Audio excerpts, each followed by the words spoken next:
mon parcours d'abord a été en tant qu'archéologue bénévole, hein, comme nombre de collègues de cette génération-là, au sein d'associations. Et puis après, en suivant les cours à l'université, d'abord de l'université de Lille 3, puis de la Sorbonne, j'ai pu enchaîner sur un poste tout d'abord d'archéologue de collectivité, donc archéologue municipal à Noyon. Et ensuite, j'ai mis en place des programmes de surveillance archéologique sur les sablières de la vallée de l'Oise, avant d'enclencher sur la coordination du TGV Nord, vaste projet qui a recoupé tout le nord de la France. Par la suite, je suis passé à tout ce qui est plutôt administration au sein de l'Association pour les fouilles archéologiques nationales en 1994, qui a été transformée en 2002 avec la loi sur l'archéologie en Institut national de recherche archéologique préventive, où je suis devenu donc directeur interrégional pour la région Nord-Pas-de-Calais et Picardie. Et c'est seulement à partir de 2009 que je suis revenu de nouveau sur le terrain pour coordonner tous les travaux liés à la construction du canal Seine-Nord-Europe. Et depuis un an maintenant, j'ai rejoint la direction régionale des affaires culturelles à Dijon, en Bourgogne-Franche-Comté.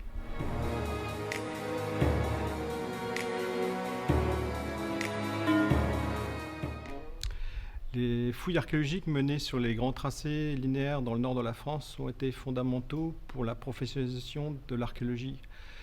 Elles ont permis, dès les années 88 à 1990, à des archéologues venus de différents horizons, de toute la France, avec différents types de spécialités, de travailler ensemble pendant plus de 2 à 3 années sur une centaine de sites. Grâce à ces travaux, que ce soit depuis les périodes préhistoriques jusqu'à quasiment nos jours, on a pu faire des avancées importantes, mais ces opérations ont également permis de mieux fouiller en mettant au point des systèmes de diagnostic particuliers à ce type de tracé, tant pour la détection des sites préhistoriques que pour les périodes plus récentes. Ils ont également permis de mieux connaître l'environnement de ces sites archéologiques en ayant des équipes dédiées, faites de différents types de spécialistes qui travaillaient sur ces sites-là.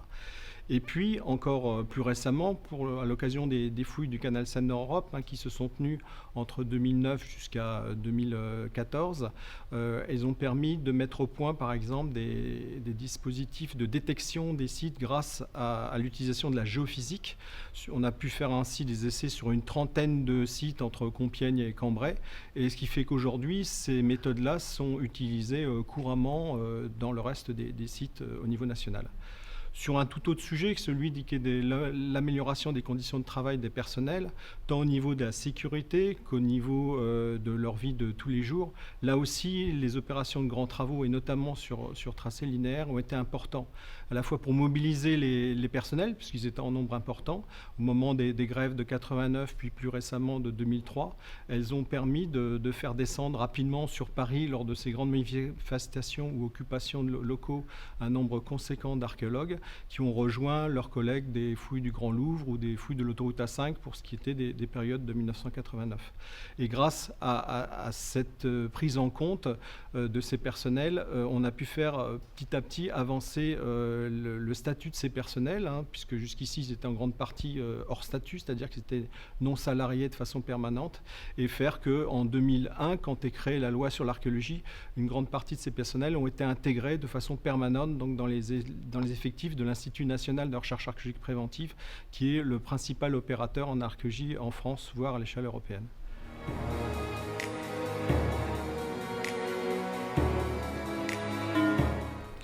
L'âge du bronze, qui couvre les périodes entre moins 2000 et moins 800 avant Jésus-Christ, était bien documenté avant l'explosion de l'archéologie préventive. Cependant, les connaissances qu'on avait étaient assez ciblées, puisqu'on connaissait le mobilier, les objets en bronze qui étaient découverts dans les différentes rivières et qui peuplent un petit peu tous nos musées. On connaissait le type d'habitat, mais c'était essentiellement des sites de hauteur fortifiés. Et puis, quant aux morts, on connaissait les tumulus, c'est-à-dire que ce sont des tombes sous lesquelles les chefs, entre guillemets, étaient enterrés. Mais grâce à l'explosion de l'archéologie préventive et le fait qu'on puisse intervenir sur des grandes surfaces, on a pu connaître tout un pan qui était assez peu identifié jusqu'ici, qui est celui de 95 à 98% de la population, qui était fait en fait essentiellement de paysans et d'éleveurs. Ça, on a pu le mettre en évidence avec un certain nombre de fouilles qui ont mis en évidence des structures, des fosses, des poteaux, des puits, etc., qui correspondaient donc à ces populations. Alors, au niveau des grandes avancées qui sont liées à cette période-là, concernant le type d'habitat, on a pu identifier des fermes avec des maisons qui étaient non pas sur poteaux plantés, mais qui étaient installées sur des radiers de fondation avec des bases, des sablières basses en bois. Et on a pu tester ces méthodes de construction dans le cadre d'une expérimentation qui a été faite sur le parc archéologique Samara, qui se trouve entre Abbeville et Amiens, sur la vallée de la Somme. Et c'est cette maison qui a été remontée en 1984 et en fait toujours debout aujourd'hui. Et on vient simplement de refaire sa toiture, ce qui montre que c'est des habitats qui sont tout à fait viables. Dans le domaine funéraire, l'apport très important fait par l'évolution des méthodes d'analyse au carbone 14, on a pu mettre au point une méthode qui permettait de dater les ossements incinérés, parce que j'ai oublié de vous préciser qu'à cette époque-là, les morts étaient incinérés, donc principalement, ont permis de faire des avancées importantes à la chronologie et à la datation de ces sépultures. Et par ailleurs, toujours concernant ces sépultures, à côté des tumulus qui concernaient surtout aux tombes de l'élite, existe toute une série de cimetières qui sont très peu spectaculaires puisqu'ils se présentent sous forme de simples fosses avec des rejets de bûcher, c'est-à-dire que c'est un mélange de cendres et de morceaux d'ossements brûlés et avec quelquefois quelques petits esquilles de mobilier céramique, etc. Et c'est ce type de structures qui sont en fait les tombes des gens de la fin de l'âge du bronze principalement. Donc vous voyez, avec ces quelques exemples, ça montre bien, en tout cas pour les régions du nord de la France, qui par ailleurs, à cette époque-là, sont très liées avec ce qui se passe dans le sud de l'Angleterre et dans le nord de la Belgique, donc qui constituent une seule et même entité culturelle, ce qu'on appelle Manche-Mer du Nord.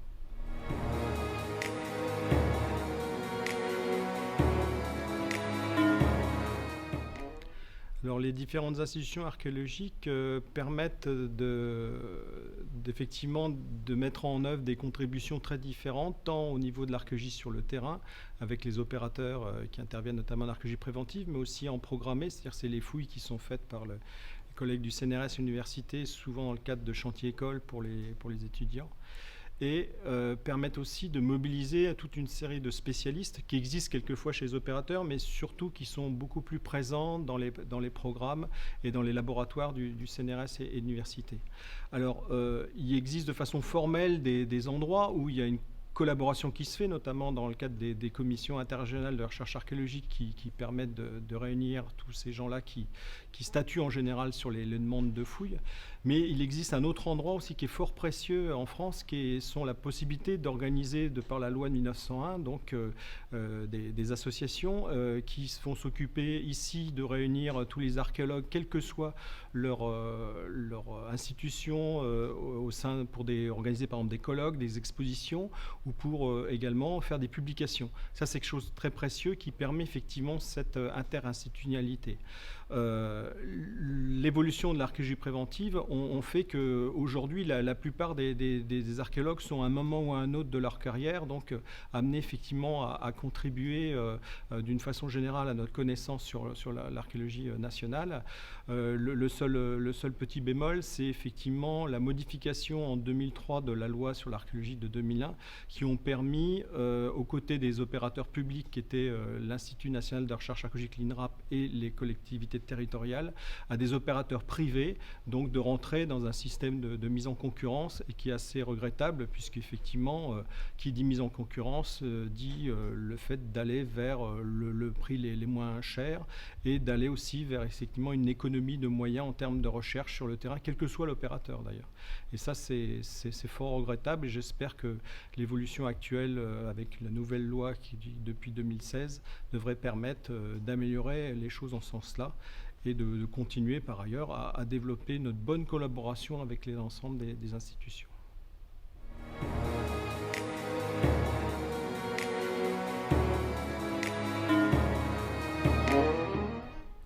Alors dans ma vie, il y a deux découvertes qui m'ont bien marqué, qui ne correspondent pas à ma période de prédilection, l'âge du bronze. Il y en a une qui correspond à la période gauloise. Dans le cadre des programmes sablières de la vallée de l'Oise, on avait pu mettre en évidence une découverte importante qui était celle d'un araire gaulois, c'est-à-dire c'est un soc de charrue de la période gauloise. Et donc c'est assez émouvant parce que c'est avec ce type de pièces qu'était retourné le sol et tout ce qui était fait en termes d'agriculture. La deuxième découverte, c'est dans le cadre des fouilles urbaines que je menais à Noyon, et on a on a mis au jour dans un puits une dizaine de pièces de jeux d'échecs en bois de serre qui datent du XIe siècle après Jésus-Christ, donc des pièces médiévales, et qui sont importantes dans notre connaissance de ce jeu, puisqu'on est juste à la charnière entre le moment où va disparaître le conseiller du roi, dit le vizir, et va apparaître et être remplacé par la dame. Donc si ça se passe en général au XIIe siècle. Et donc c'est des pièces de jeux d'échecs superbes et qui sont souvent demandées d'ailleurs, et qui, je suis assez fier de les voir se balader un petit peu partout en France ou en Europe, puisqu'il y a, avec une dizaine de pièces, il y a au moins une pièce de chacune des jeux, et donc c'est quelque chose qui est assez émouvant, même si, encore une fois, ce n'est pas sur mes périodes de prédilection. Mais...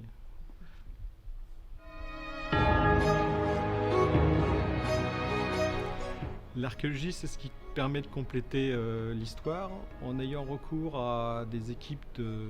d'archéologues et de spécialistes qui vont, grâce à leurs travaux, permettre de contribuer aux périodes pour lesquelles on n'a pas d'archives. Ce sont les archives du sol. Et grâce à ces études-là, de contribuer de façon importante à notre connaissance de l'histoire pour les périodes antérieures à l'écrit. Chose que ne pouvaient pas faire, par exemple, nos ancêtres avant 1950, par exemple.